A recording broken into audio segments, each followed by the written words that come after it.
Nornlain is my fantasy setting. I've been world building since 2018, with a focus on a minimalist magic system and a thought-through history. A minimalist magic system is a magic system with limited applications. Magic is a single, focused tool instead of a widespread toolkit.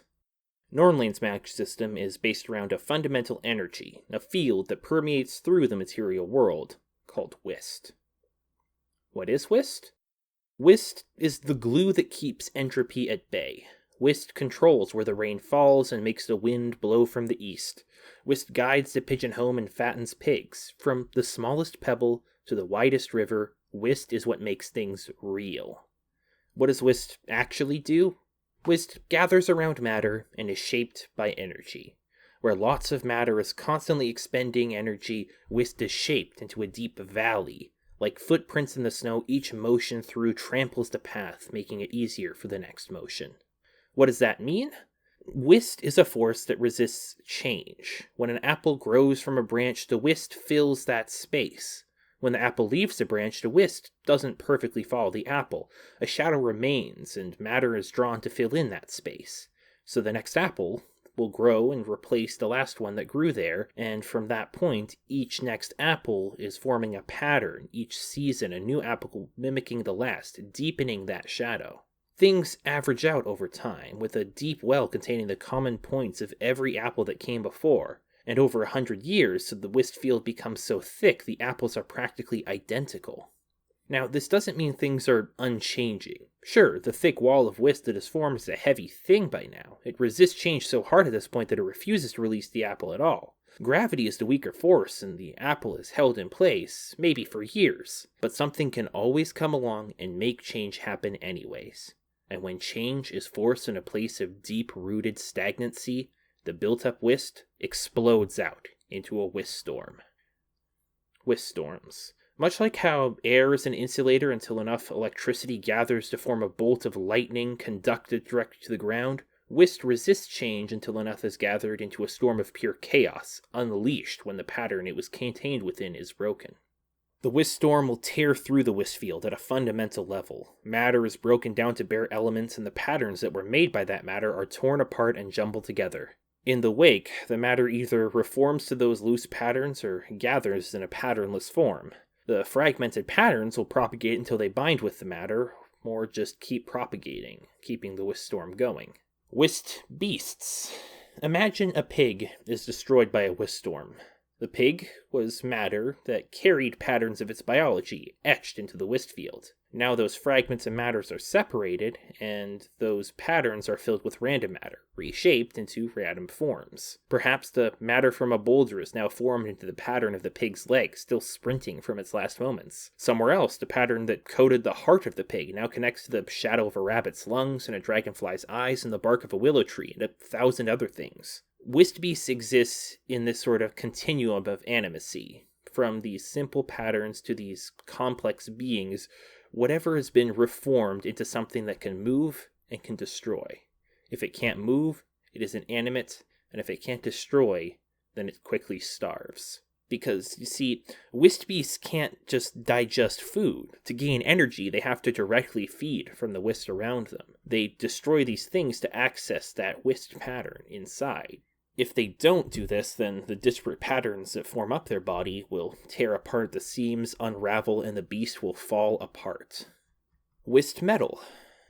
In the gaps where patterns are absent but matter remains after a Wist storm, a strange, malleable substance forms. Known as Wist metal, it's a useful material for humankind. In its raw state, it's incredibly ductile, has a low melting point, and can be worked with as simple as stone hammers into almost any shape. But once the shape is formed, a Wistsmith leaves it in a river, and the longer it's left in the river, the more the metal sets into its new form, becoming stronger as it binds with the Wist field, harder to change. For tools that need to be mobile and sharp, a single night is enough to keep it from bending under normal use without making it too heavy to move. I say heavy because moving even a slightly tempered Wist metal object is difficult. It's carving its way through the existing patterns of the Wist field with every motion. As such, it makes for poor weapons, armor, or, small mechanical parts.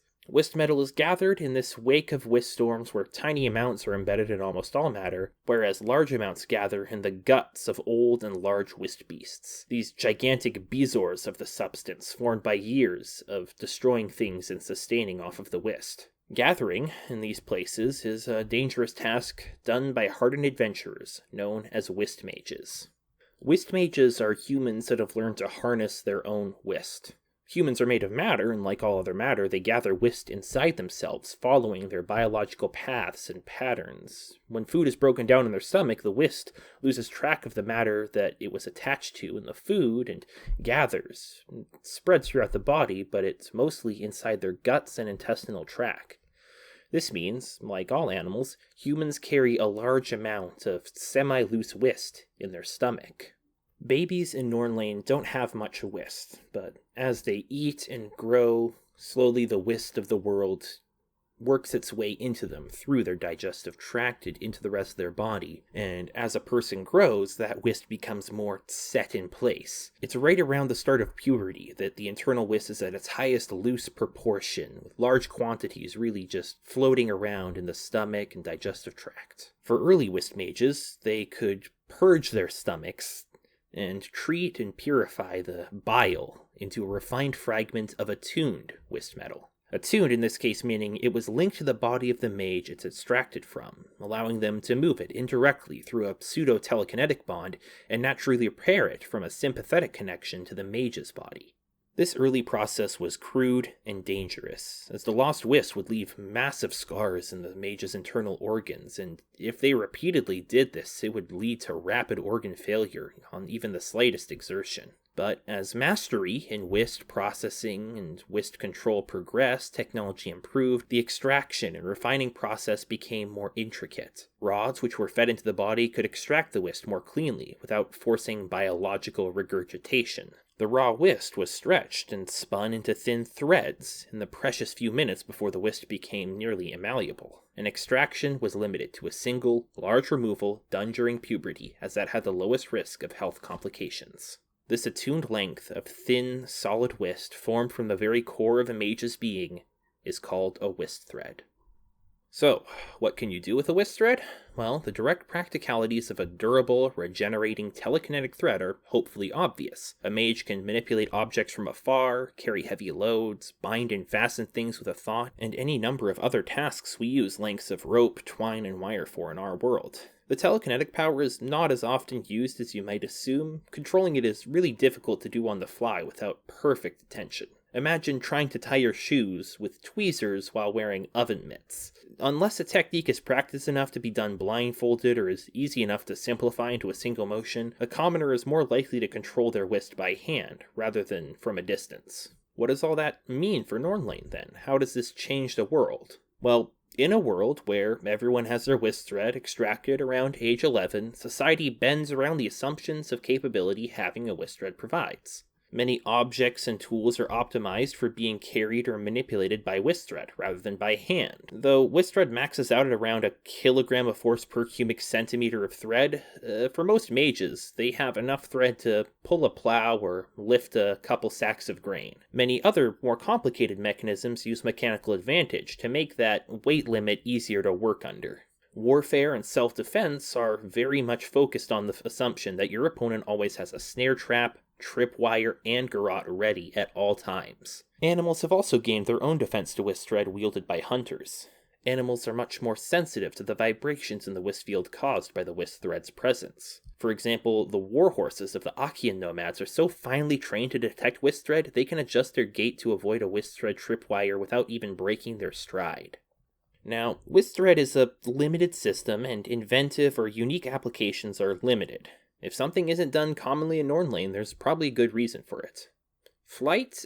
Not really possible. Most people max out at about 40-ish kilograms of lifting force, but even if you're able to hold yourself up, because your Wist thread is moved relative to your stomach, and manipulation therefore sort of becomes weird. It's like lifting yourself means you're now also lifting your Wist thread with you. It's a whole chaotic double pendulum type effect. Hard to control. Using a Wist thread to cut through things is also difficult. At around a kilogram of force per cubic centimeter, as mentioned earlier, you'd struggle to break through even just skin. Imagine trying to decapitate someone by gently attaching an 8-kilogram weight to the end of their necklace. That's sort of the level of force we're dealing with here. Really, the Wist thread doesn't do well as just a piece of pure tense material. You can't use it as a thin rod either. It's a thread. It doesn't have the compressive strength you really need to do these piercing or cutting actions. You can get tension out of it, pull on a load, because there's a lot of tensile strength, but it just can't push things, You can't push a rope.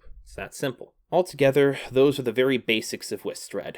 Next time, we'll be going over the day in the life of a Wist mage out in the field, the complexities of Wist beast taxonomy, and the labyrinthian landscapes left behind in a Wist storm known as dungeons.